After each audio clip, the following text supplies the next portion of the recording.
Hi, we are going to discuss and understand a very important and interesting topic that is called behavioral finance. Now, if you have studied finance, then you would know that finance is the art and science of making rational monetary decisions.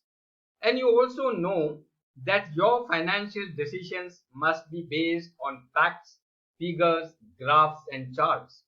And you also know that your financial decisions must not be influenced by human sentiments or human emotions. But does it happen that way in reality on ground? Often not. What actually happens is that your emotions affect your behavior.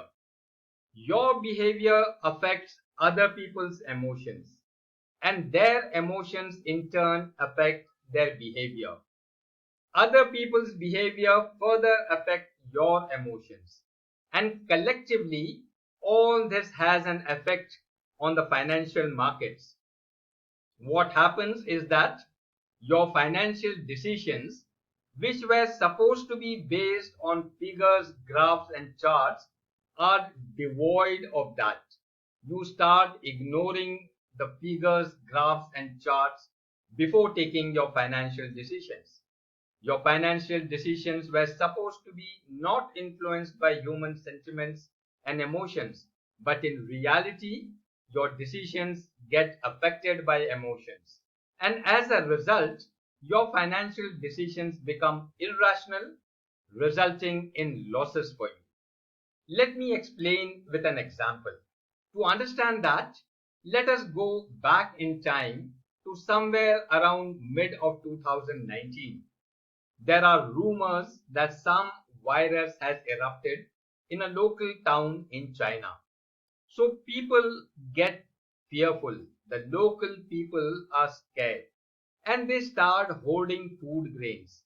Panic spreads, and very soon this panic spreads across the globe. People start selling their assets, people start selling their stocks. The stock markets fall. There is panic and bloodbath in the stock markets across the globe. Rumors travel very fast. There are still rumors only, but still the stock market has crashed by almost 50%.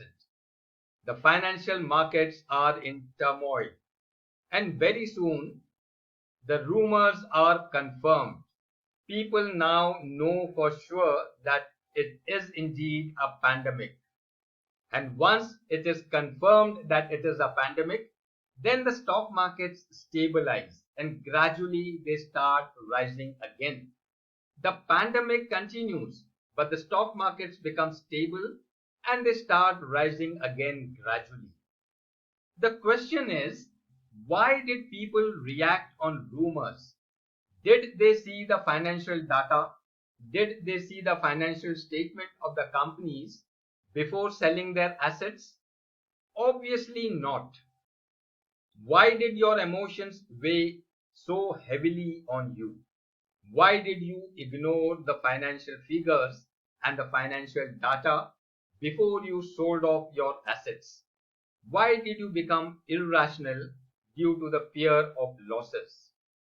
Now you see, it is not only you and me. There are many like you and me who distort the financial markets because of their collective emotions, collective psychology, and collective behavior.